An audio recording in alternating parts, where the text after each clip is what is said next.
Hello guys, welcome back to my channel. আশা করি খুব খুব ভালো আছে, আমিও ভালো আছি। দেখো আমাদের গাছে কতগুলো স্ট্রবেরি হয়েছে, তো সেইগুলো তুলছি। আর নিজের হাতে গাছ লাগালে যদি কোনো ফল হয় না, তাহলে কতটা ভালো লাগে। দেখো গাছে কি পরিমাণে হয়েছে। আর তোমাদের দাদাভাই কাটছে, মানে ছেলেকে খাওয়াবে তার জন্য। আর দেখো এইটুকুনো না গাছ কতগুলো, আর কত বড় বড় হয়েছে, আর মিষ্টিও হয়েছে। আমি জানতাম না যে এইগুলো নিজেদের বাড়িতে হয়, আমি জানতাম বিদেশ থেকে আসে সেইগুলোই খায়, কিন্তু নিজে লাগিয়ে দেখলাম যে কতটাই আনন্দ। দেখো তোমরা দেখো বন্ধুরা। আর এবার এই কটা হয়েছে, পরের বার 3-4টে লাগাবো, দেখি কত পরিমাণে ফল ধরে। আর আমি কখনো খাইনি, এবার নিজেদের গাছ তো, তার জন্য আমি একটু খেয়ে দেখলাম যে কীরকম, মানে দেখতে ভালো লাগছে তো, খেতেও কীরকম লাগে। আর ছেলেকে আমি কিনে কিনে এনে খাইয়েছি অনেক, মানে প্লাস্টিকের মধ্যে থাকে, কি গাছ থেকে হয় সেটাও জানতাম না। আমি যখন ফলের গাছ কিনতে গেছিলাম, তখন ওই গাছওয়ালা বলছিল একটা স্ট্রবেরি নিয়ে যাও। বলছি এইসব তো আমাদের এখানে হবে না, কি করে নেব? তা বললো নিয়ে দেখো। আর একটা গাছ দেখো, এই গাছগুলোকে কি বলে? এইগুলোকে বলে বেরি ফল। আমাদের গাছে যে কী পরিমাণে হয়েছে কি বলবো, সবাই নিয়ে যাচ্ছে, আমরা পেরে পেরে খাচ্ছি। তারপরে চলে আসলাম ছেলের চুল কাটাতে। তো ওকে বাড়ি থেকে বলে গেছি তোকে চুল কাটাবো। ওকে যদি বলতাম যে টাক করব, তাহলে ও কখনো আমার সঙ্গে যেত না।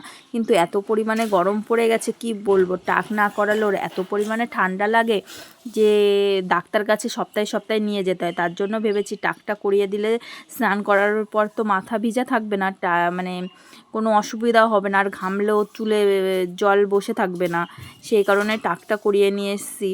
ও দেখে বলছে, মা তুমি আমাকে কেন নিয়ে আসলে এইভাবে? আমি বললাম তো চুল কাটবো। ও দেখে অবাক হয়ে গেছে। এদিকে তাকাও, তাকাও তাকাও। অরিন এদিকে তাকাও।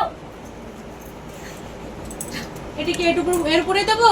হ্যাঁ, এর উপরে দেবো না, আমি প্লেট দিই। Bye bye. সারাদিন পরে না গান আয় আমার দেখা যদি কেকের দিকে তাকাচ্ছে।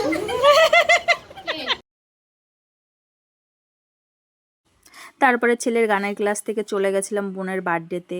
বোনের বার্থডে এবছর আমাদের এখানেই করা হয়েছে, কেন কাকিমা বাড়িতে নেই, মা আমরা সবাই মিলে করেছি। পাশে পিসি ভাইজি সবাই এসছে, মানে ছোট্টখাট্টো করে নিজেদের মতন করে জন্মদিনটা করলাম। আর আমরা যত সময় যাচ্ছিলাম না, তত সময় বলছিল যে কখন আসবি দিদি, কখন আসবে, আমি কেক কাটবো। আমার যেতে যেতে প্রায় 7টা-8টা বেজে গেছে, তখনই কেকটা কাটা হয়ে গেছে। আর পাশে ওই যে কাকি, আমার ছেলে, পিসিমণি সবাই রয়েছে। আর ফ্যামিলির সবাই থাকলে না খুবই মজা হয়। ছোট্ট করে বার্থডে করেছি, কিন্তু খুবই মজা করেছে। আমার ছেলে তো ভীষণ করে মজা করেছে। আর পিসিমণি বলছে আমিও দেবো। বললাম তুমি বড়, তুমিও দাও। আর নিজেরা ঘরোয়াভাবে করেছি, শুধু লুচি, মাংস আর ভাত মাংস হয়েছে, তাছাড়া আদার্স কাউকে বলিনি। এই কয়জন মানুষ, যে কজন দেখছো সেই কজন। এটা আমার মা আমার বোনকে আশীর্বাদ করছে, আমার ছেলেকেও করছে।